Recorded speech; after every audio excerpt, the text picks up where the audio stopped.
Welcome to Overcoming Distractions, the podcast, how to stay focused in business and in life. Each week we interview successful people and experts in a variety of industries, all in an effort to keep you focused on growing your business and career and thriving in life. Distractions are the enemy of greatness, so let's minimize those distractions and set your sights on success. Our topics include money, productivity, developing routines and new habits, and we also have episodes on how to thrive in this world if you're an adult with ADHD. Stay focused, people, and let's get moving. Here's our host, author of the popular book, Overcoming Distractions, Dave Greenwood. Hey everyone, welcome back to Overcoming Distractions. And I'm going to get right to it on this one. This podcast is being recorded and published during the 2020 coronavirus pandemic crisis.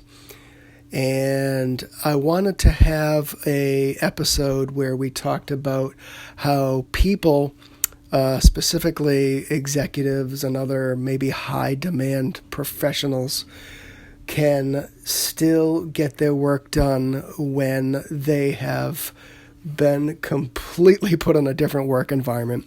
And that has happened for pretty much most of us. So if you're listening to this podcast and maybe you downloaded it at another time, I still think that this information is really good to have because at some point your work environment can change. Today we have Casey Dixon with Dixon Life Coaching. Casey works with a lot of professionals, a lot of attorneys.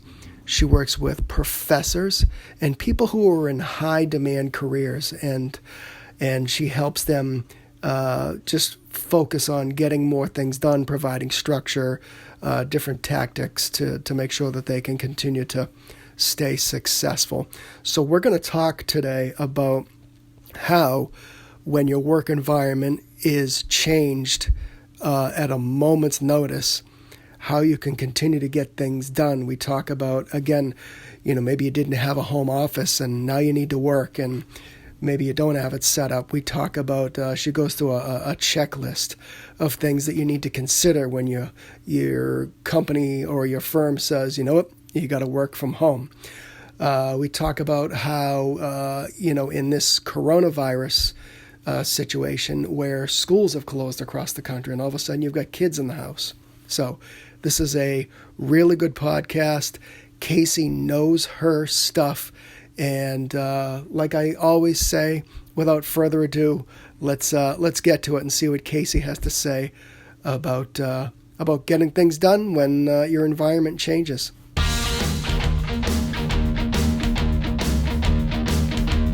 Okay, everybody, we're back. It's another episode of Overcoming Distractions.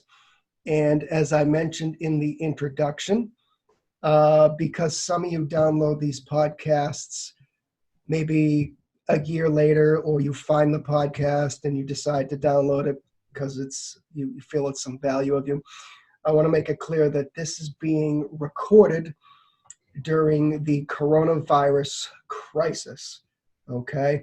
And that is what we're going to talk about today. However, some of these things we're going to chat about do apply to your life when we're not in a crisis. And that's why I have Casey Dixon on. So welcome, Casey. Thanks, Dave. It's great to be here with you. Yeah. So it's funny. I just stumbled on something and it's an Instagram post from an autism advocate. And I'm paraphrasing, but it basically said, "Oh, you're bothered by that last minute routine change." It's like, welcome to my world. Right, exactly. That is so funny. I mean, I think this is kind of part of the irony of what we're living through right now is that some of my clients are doing exceptionally well because they tend to live in a world where chaos is a little bit more expected than people without ADHD. Yeah. I've been hearing a lot of very interesting stories kind of like that. It's like, welcome to my world, the rest of you.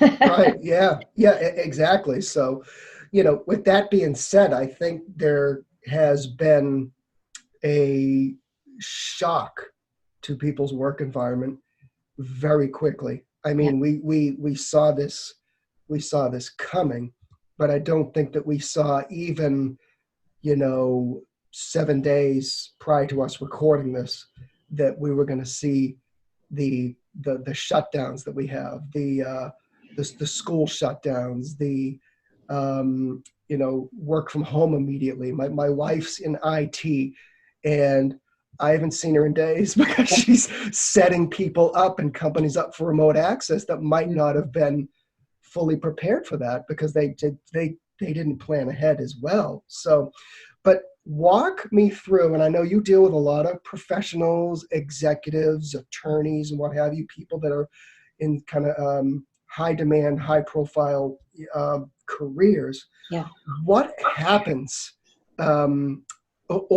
or do we not know what happens? But typically, what happens when, in your experience, when you see somebody take kind of a shock to their work environment? Well, I mean, I think that it depends on what kind of condition they're in when the shock happens, in part.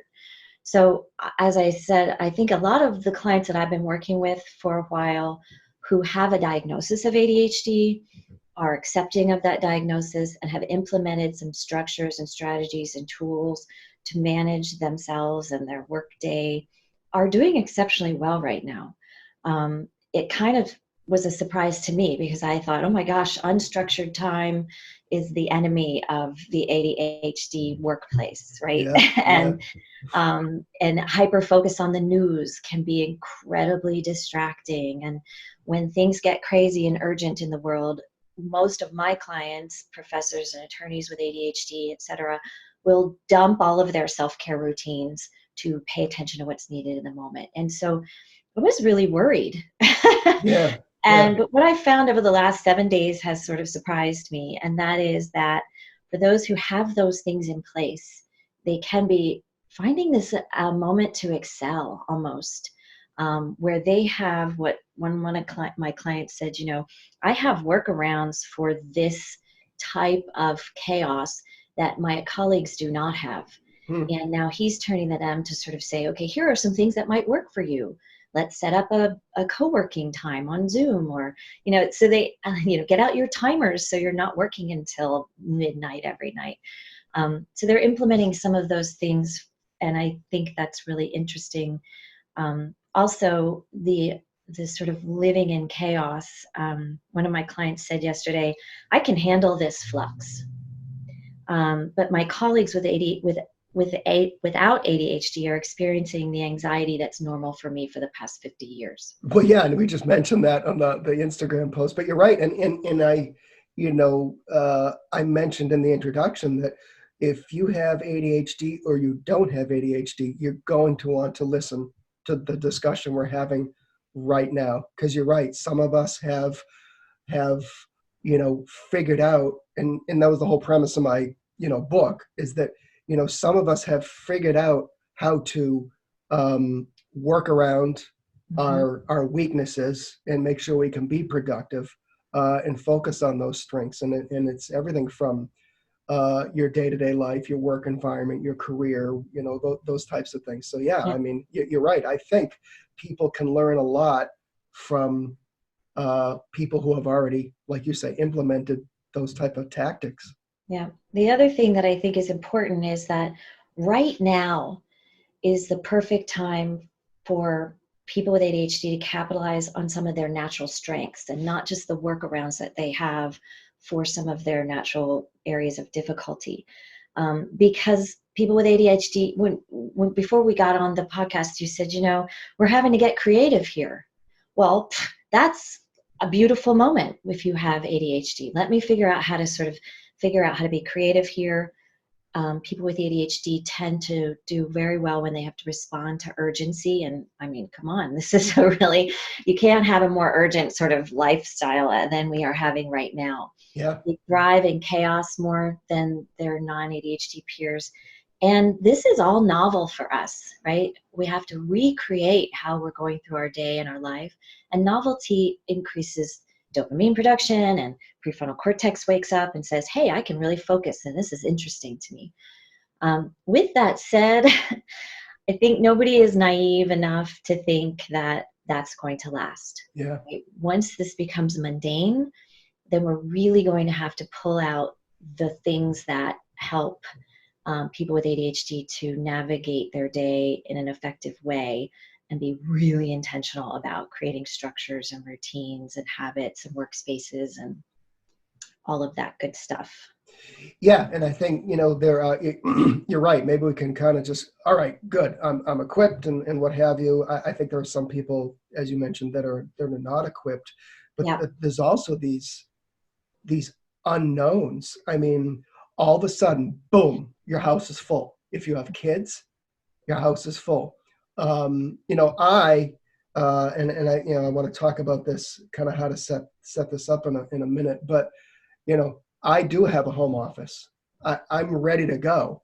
Yeah. In non-crisis times, it is kind of a pain because my office is always here. I used to have an office out, but I moved it in, but the house is full. And, you and I were talking before we hit the record button on this, but there's an interesting article in the Washington Post that for those of you listening, we're recording this on March 20th, but there's a interesting article in the Washington Post about the education system and how many school districts are not providing formal education during these school shutdowns because they cannot provide a fair and equitable education for all people, such as students on IEPs or other people that require different accommodations and have certain disabilities. Because they can't do it, they're not going to do it at all. So now you've got two parents home trying to do their jobs, trying to work. You've got kids in the house. There's no structure because you haven't, and some schools are good. They've had these online learning, but for some of us, it is, you get up in the morning and you're like, I can't wait for this day to end. Yeah. So how do we kind of, and I know everybody's different. You could have one kid, you could have five, you could be a single parent. So and I think that, what you said is there's no structure. And I talked with a client yesterday, and his wife is in charge of a nursing staff. So she's out of the house for 14 hours a day now. He's a top level executive at a big company. So now he's the parent. And that's a role that he's not used to playing. And he's also working from home, and his company has extra needs for his time and attention right now to try to figure out how they're going to respond. I'm guessing the kids are eating a lot of beefaroni, huh? Yeah, exactly. And playing a lot of Minecraft. So I said, have you taken a moment to talk with the kids about what the structure is going to look like moving forward? Well, of course not, because, and you said this is March 20th. We're only in day 5, really, of the everybody forced to being home. So I think, but we talked and he said, you're right. I'm not the only one who needs structure here. We need to negotiate that with our kids. What is our morning routine going to look like moving forward? Where are you going to be stationed while you're doing certain types of activities, work and school and recreation? How are we going to do gym class or keep moving? We're all sort of locked in here a little bit. And like you said, before we talked, our gyms and rec centers and yoga studios are closed. So we need to put the onus of responsibility for our structure on ourselves, which is very difficult because people with ADHD thrive when some of that structure is imposed from the outside. Yeah. And as you mentioned, you've got somebody who could be a senior executive of a company, and depending on the industry, they could be putting out fires all day long. They've got employees they need to take care of. They could be industries that just got completely shut down. They could be industries that are being affected by emergency legislation. You know, I mean, so you're right. You've got, I mean, that's actually I wouldn't say perfect scenario, but perfect scenario for a discussion is the wife is gone, the husband is a busy person, and depending on his role and how this is affecting his organization, you're right. He could be behind a closed door all day and have kids running all over the house. Right, exactly. So, I think, again, it's important for people to take this moment in time to step back for just a second, which I realize is incredibly difficult. But just give 15 minutes to a discussion with the kids on how the heck are we going to handle this together? What are you going to do to make this as much like your school day as possible? And I'm going to do the same for my work day. The cool thing about creating new habits and routines is that when they are severely disrupted, that's actually a good time to go back in and make new habits, because our brains are more adept at creating new ways and new habitual routines when there's sort of this, I don't know, major disruption or line in the sand where you cross over and say, okay, everything's different. What can I make out of this now? Yeah. So, as I mentioned, I have a home office, so I'm weathering the at least the work, the ability to work fairly well. It's what I do anyways. Yes, there are distractions, but there are some people that don't. You know, if a person needs to work from home, maybe they fire up the laptop and they sit on their couch. So, kind of walk us through how you would consult with somebody to set up that work environment. Yeah.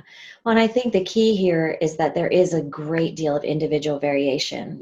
My executive I talked to yesterday has a beautiful home office with everything he needs in it. He can shut the door.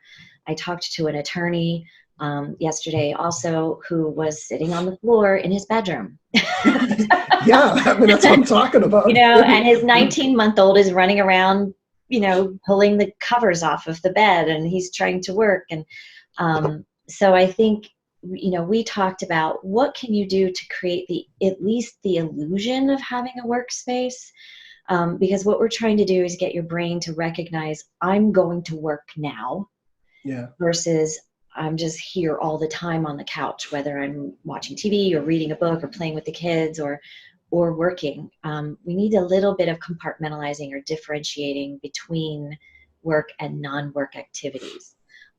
That will help you get into your work more quickly, to focus on your work more effectively while you're in there, and then also to leave work, quote unquote, at the end of your work day, so that you don't end up just sort of stretching out your work time to fill all available possible space while you're at home. So making sure, there are a couple things that help, but one is to have a surface, obviously, where you can say, this is where I'm going to do my work and nothing else. That could be a kitchen counter, or it could be a beautiful desk. And I also think that for people with ADHD, have all your tools, your timers and your sticky notes and your planner and your binder. And a second monitor is incredibly helpful if you can do it. A standing desk, I think, is also incredibly useful, particularly because we're not going to be moving around quite as much as we were. So there are a couple things to do there. Make sure the lighting is good for you. And one of the things that can help also is a full spectrum lamp, because we're not going to be going outside quite as much as we normally do. That has been really useful for some of my clients. So setting up a space, really important. More important than that, I think, is setting up your time, really structuring that time. Yeah, no, I think that's, because you're right, that could get out of control really, really quick. So we've got, and I think I want to come back to the time thing, but we've got, we've got priorities too. So we've got our work, we've got the kids, we've got to run out to the store because, we're running out of chicken and toilet paper. Yeah. Okay. I mean, the daily changes from the federal government and the state government and dueling press conferences, and you know, today again we'll reinforce this. This is March 20th. California, whole Right. state of California, shut down, stay home, don't go out. Okay, then you've got the news, which we're all, whether we're ADD or not, going to be curious about the fast changes that are going on. We want to be informed. We want to, know what's going on. So talk to me about how you would work with somebody to kind of set their priorities. Is it, all right, you know what, go check the news every hour for 5 minutes, or what is it? How do you set up those priorities? Yeah, it's so difficult. I think between the news and digital communication, I had a lawyer tell me yesterday, I was really trying not to check my email every time I turned around because I have things that I need to do. And she said, well, I went 5 whole minutes without checking. Wow! Wow. I was so happy with myself. And I thought, oh boy, we're in trouble here. But so yes, the news and social media and emails can be incredibly distracting, interruptive, but also anxiety producing. And once we get into that anxiety, hyper focus on what all the really scary things that are happening right now, it's going to be harder for you to manage yourself and your family and your workspace, etc. Well, yeah, because we want to know what's going on. Yeah, I mean, social media is a rabbit hole to begin with, but right. when it's things like this, I mean, you're right, you're checking Twitter every 2 minutes, or, what's my governor going to say at 12 o'clock? And, Right. And we do need to know some of that stuff. And there are useful things out there. I've seen on social media, my local yoga teacher is posting live practices with her. And I've been posting mindfulness exercises for people with ADHD in the morning. That's something I wasn't doing before, but we're all trying to chip in and support and help in some ways. But I do think putting some boundaries and limits around things is essential. So whatever you identify as a habit that is not self-supportive, checking your email every 5 minutes is not self-supportive. right. Going to Twitter every minute and a half is not self-supportive. Engaging in a debate with somebody that you think is an idiot on Twitter, not self-supportive. So I think that putting really concrete boundaries, make those things as hard for you as possible externally. So use a web app blocker. Take Twitter off of your phone or your tablet Yeah. while you're trying to do other things. Turn off your notifications. You're not going to forget right now to check your email and the news and Twitter. Yeah. So make sure that you are making those things harder that you don't want to be spending a lot of time doing. And then give your brain other dopamine hits, right? Because when you go to check Twitter, it's like, ooh, there's something new. And the dopamine goes out into your brain and says, this is awesome. So we need to give you alternatives to doing that. So what are you going to do instead? And how are you going to make those things easier? So if it's, I'm going to walk outside and run up and down the block a couple times, I'm going to put my sneakers by the door with my socks and the dog leash so that I can just put them on and go without having to think, where in the heck are those sneakers? Yeah. Because that makes it harder. And it's so little tiny things like that can make a huge difference. And also connecting in different ways. So not just on social media or that kind of thing, but picking up the phone and calling somebody, meeting, waving at your neighbor down the block, Yeah. playing Scrabble with somebody online. Like these are things that you can do that will satisfy a little bit of that. And make No, it and I see professionals like networking on Zoom. We're on Zoom now recording this, but Yep. Professionals networking that like professional networking groups, which of course have stopped meeting as well. So Yep. I see people networking with Zoom and posting hey, 4 of us had coffee virtually today, and Yeah. they post a picture on LinkedIn or something. So yeah. Exactly. And I think also the one thing that I'm doing for my clients, but people can easily do this for each other, is holding co-working sessions together. So next week, people in my focused lawyer coaching group and focused professional coaching groups. We're going to be meeting 7 different times to say, okay, this is what I'm going to be working on. And then we go and do it. And then at the end, we say, how'd that go? And then we get off. But it's like having sort of colleagues in the workplace. And the ADHD brain gets motivated by other people.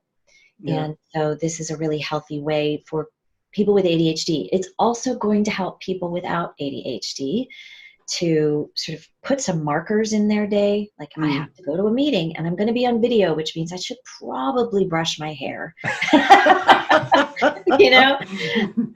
And those things are important. Keep to your morning routines. Keep getting up at the same time every day. Take a shower, brush your teeth, get your kids ready, have breakfast, just as if you were going to go to the office. Yeah.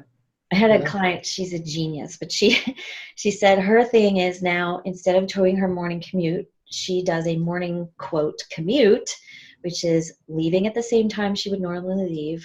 But instead of taking the metro, she gets out, she walks around the block a couple times and comes back in. Mm-hmm. She feels like she's arriving at work. Mm-hmm. Simple little things can make all the difference. Yeah. Now, depending on your job, your career, your industry, you could be busy.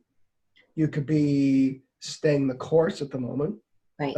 Where, all right, work needs to be done. I have the same workload as I do at the moment. Okay.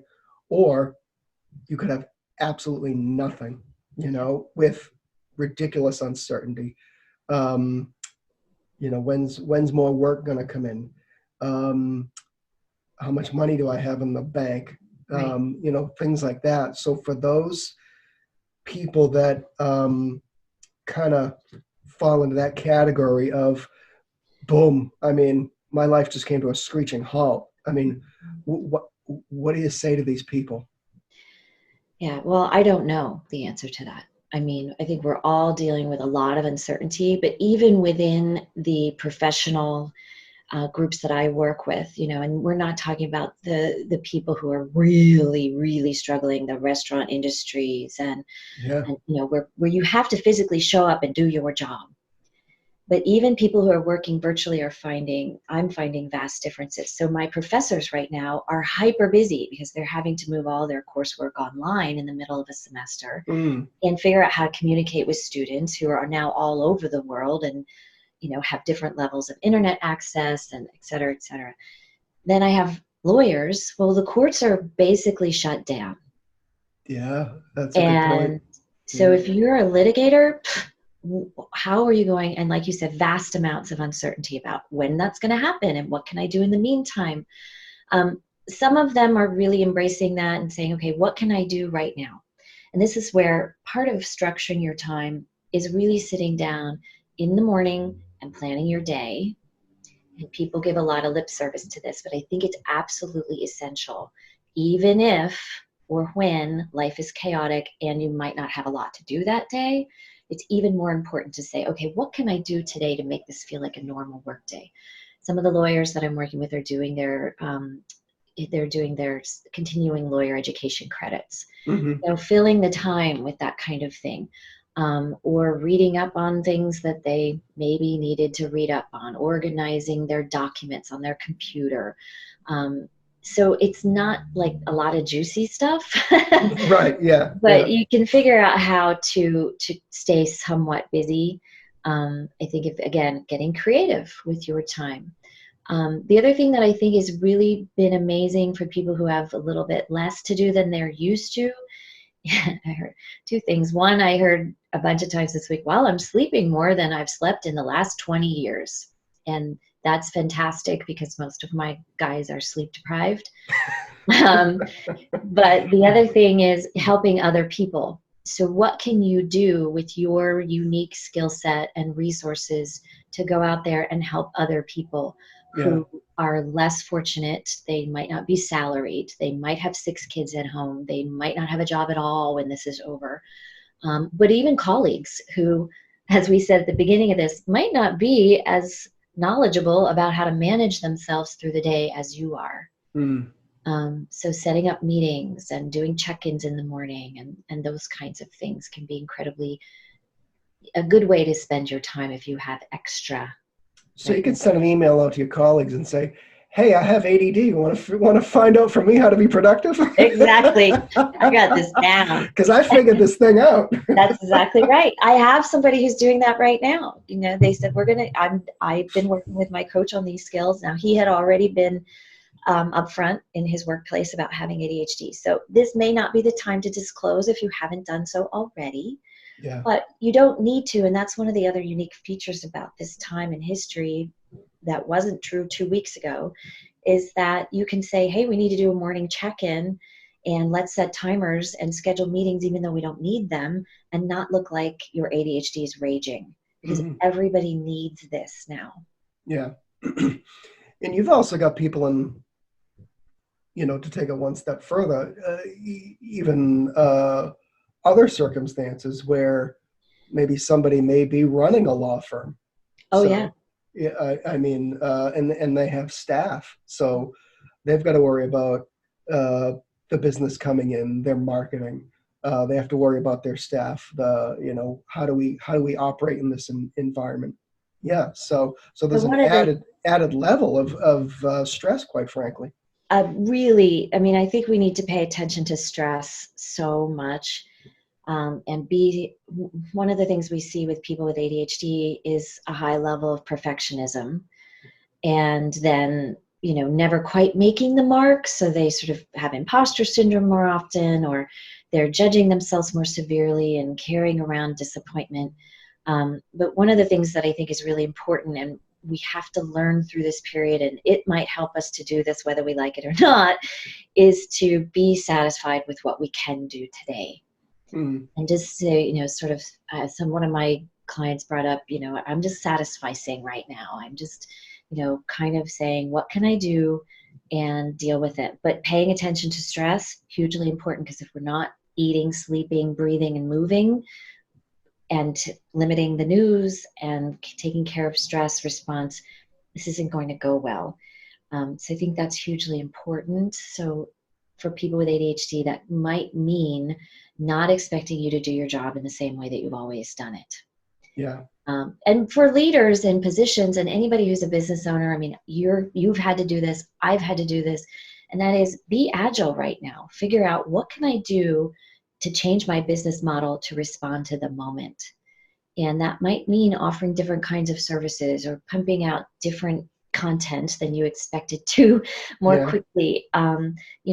Like for me, setting up these co-working sessions next week, I didn't have those on my schedule, but that's something that's going to really help my clients and me too. So I think it's just, figuring out how to be creative. Again, ADHD people really could come out of this if they stay healthy and take care of themselves and employ the tools that they know how to employ in a really beautiful, creative way.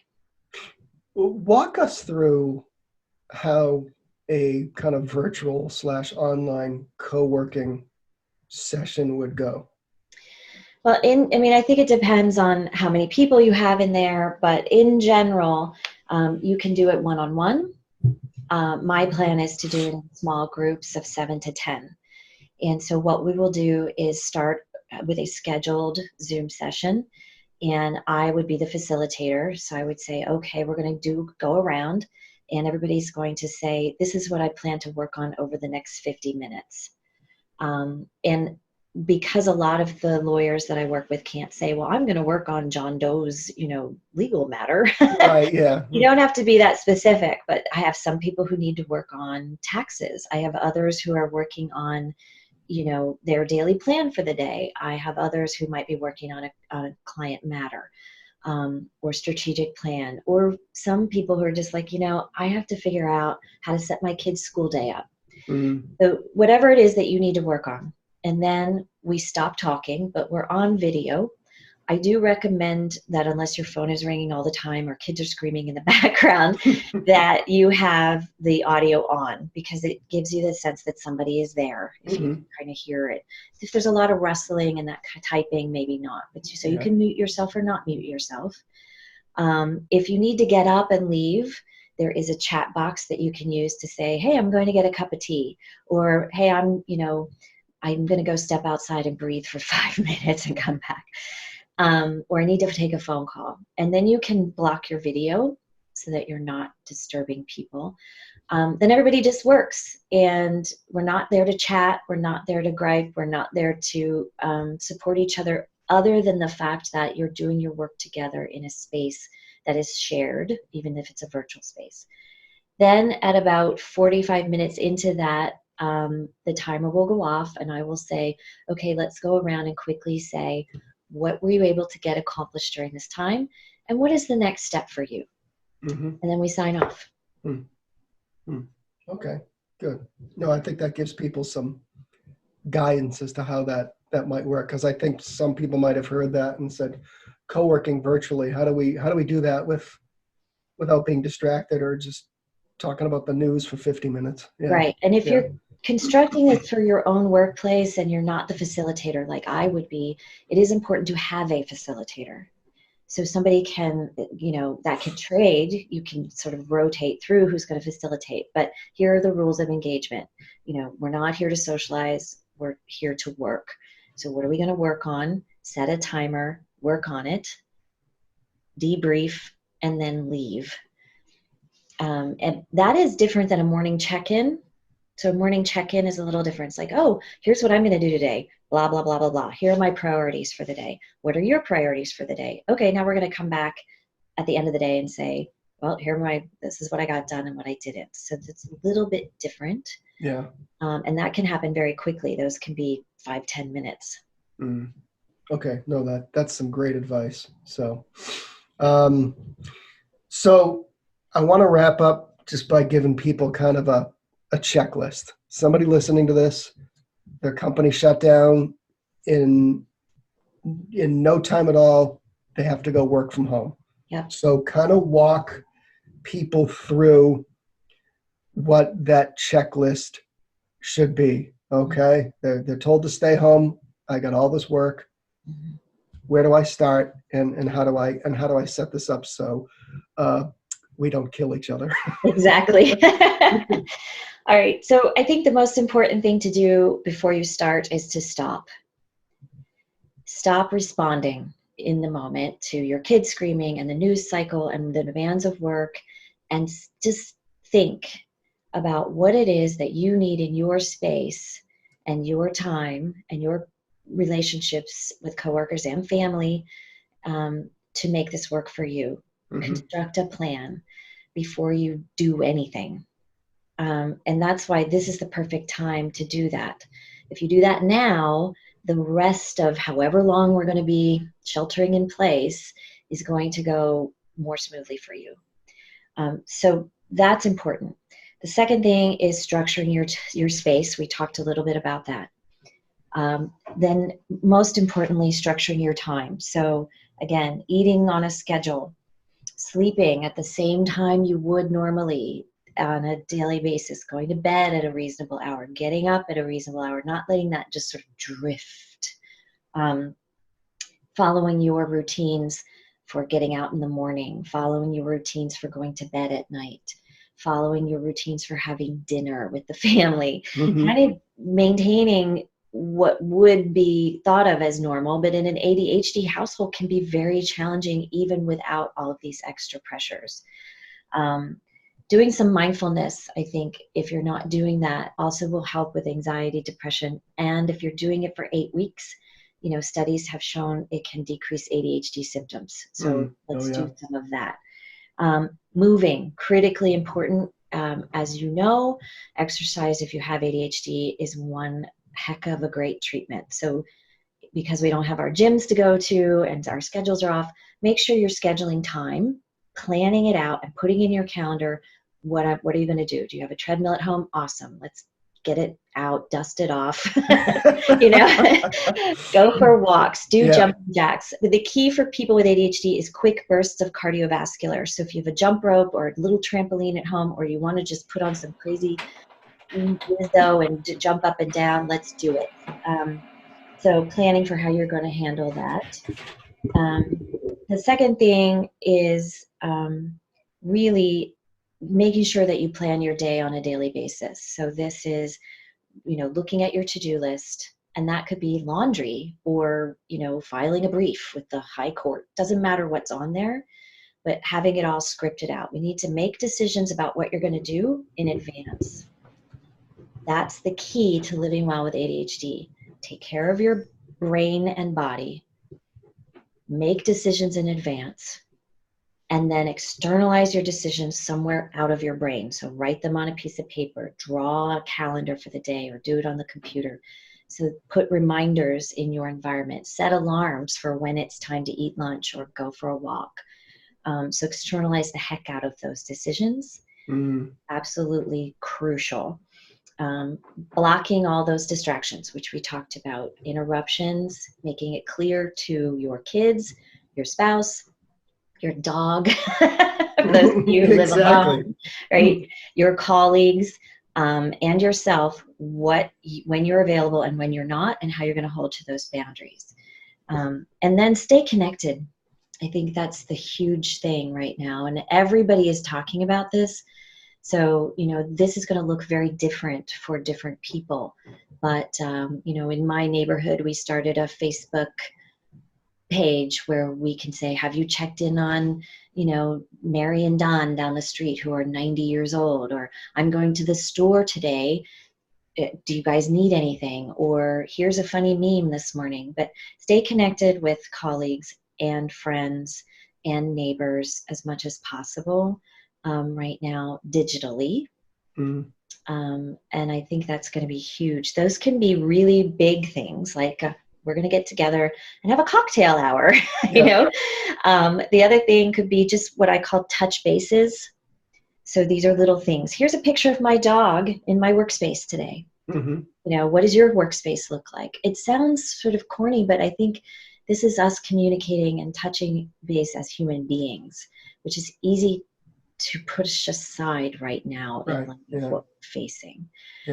So, like I said, I'm playing online Scrabble with my friend who lives in Sweden, or here's my song of the day, or those kinds of things. One of my friends is doing a gratitude list every morning. And so these are little touchy basic things that we can share with each other to make us still feel connected, even though we're socially distant.